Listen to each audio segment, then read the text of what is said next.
Michael Jordan needed Scottie Pippen to get out of the first round. He would have never won a championship without Scottie. How many times have you heard this claim from Michael Jordan detractors? I'm here to prove, without a doubt, that they are nothing but false claims. The way we're going to do this is by seeing how Michael performed without his running mate. We're going to look at his overall record and the numbers he recorded. You'll be able to see for yourself the truth of the matter. First, I must clarify that we're not speaking about how Jordan and the Bulls performed before drafting Scottie. I'm bypassing those seasons to not sound repetitive. I discussed those seasons in detail in my most viewed video to date, and the card that's located on the top right of your screen will take you to that video. That will give you all the context you need to debunk a whole different matter. We're specifically going to be talking about from the moment Pippen was drafted to the Bulls, from the 1987/88 season to the 1997/98 season. That's an 11-year sample of playing with MJ. There were 59 games that Michael had to play without his co-star. If what people are saying is true, then the evidence should suggest that the Bulls struggled without Scottie on the floor. That is more than enough games for them to prove their point. The reason they never bring this up is because it would completely shatter their argument. Here's Michael Jordan's record for those 11 seasons without Scottie. His overall record, including the playoffs, is 39-20. Do you realize how impressive this is? That means that Michael and the Bulls would be on pace to win 55 games if they were playing a regular 82-game schedule. In other words, they would have won more games than these championship-winning teams. The 2023 Denver Nuggets, the 2022 Golden State Warriors, the 2006 Miami Heat, the 2004 Detroit Pistons, the 1995 Houston Rockets, the 1979 Seattle Supersonics, the 1978 Washington Bullets, and the 1977 Portland Trail Blazers. Those are all the teams from the post-merger. If that's not impressive enough, 22 of those victories were by double digits. That is more than half of their wins. That is what he accomplished without another all-star player on the team. He was able to dominate his opponents because no one in the history of the game could carry a team quite like Michael could. The numbers show that he upped his game to compensate for all the things Scottie brings to the table. Here's what he averaged for the 58 regular season games. 32.9 points on 53% shooting, 7.5 rebounds, 5.2 assists, 2.3 steals, and 0.9 blocks per game. Imagine a player dragging a team to 55 wins while recording those numbers.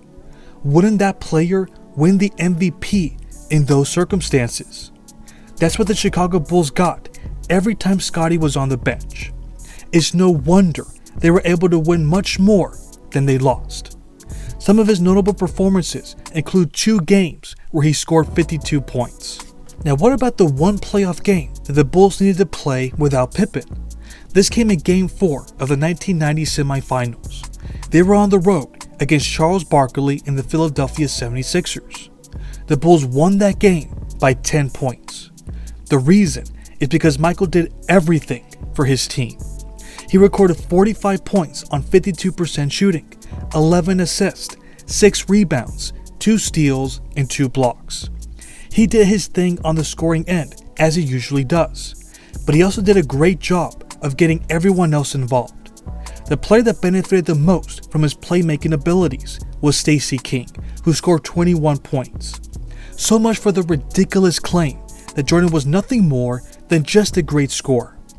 It didn't matter what competition he was up against or what circumstances he was facing.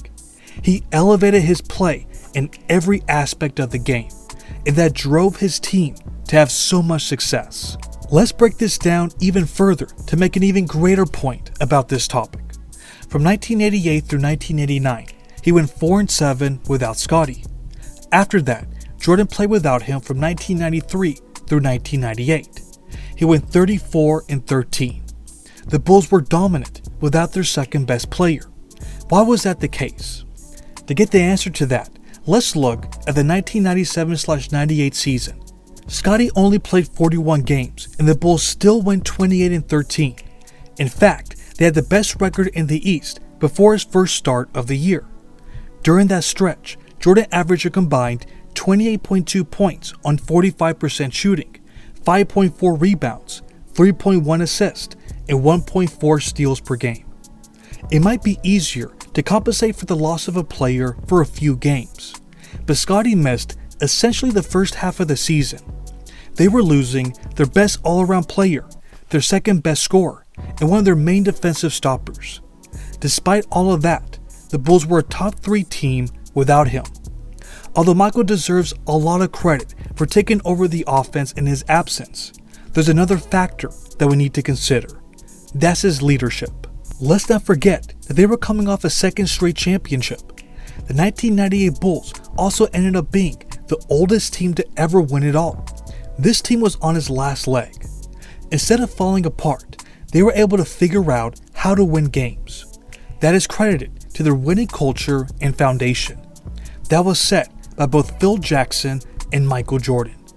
MJ didn't lead his team by winning games by himself. He put his teammates in the best position to succeed. He also prepared his team hard to play their roles to perfection, which allowed the triangle offense to continue to run smoothly. His leadership and strong mental fortitude were the driving force for this short-handed team. Those qualities are extremely important for a player to succeed in any situation.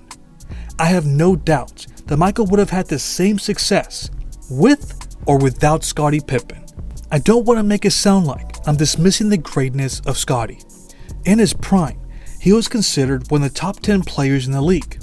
When you pair that with the greatest player of all time, then it's no wonder that they won as many times as they did.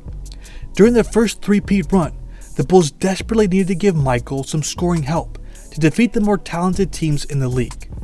He provided that with his impressive athleticism and by getting the others involved with his passing ability.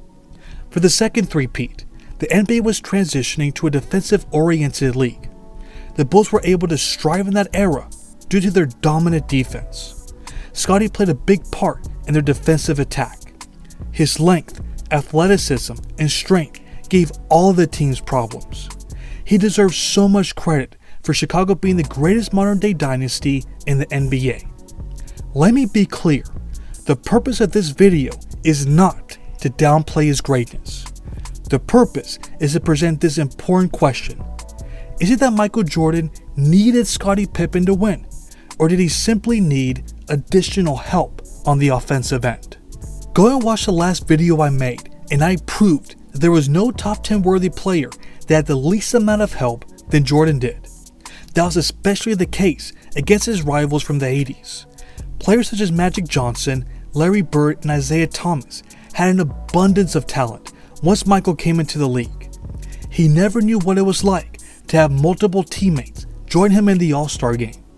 Once he had just one, he destroyed all of his competition. Are we seriously penalizing him for having what every legendary player has needed to win a title? Here's the difference. Scottie Pippen needed Michael Jordan to be known as one of the top 50 players of all time. On the other hand, Jordan needed a player like Scottie to be the GOAT. It's no different than what Wilt Chamberlain, Kobe, Kareem, or LeBron have done. They all have won with different teammates. When you're as great as they are, you win no matter what. You just need a little bit of help. Michael is no different, and he proved that in the times he played without Scottie Pippen. But what about you all? Do you think he needed Scottie to win? What would have happened if they were never teammates? Let me know in the comments. Thanks for watching.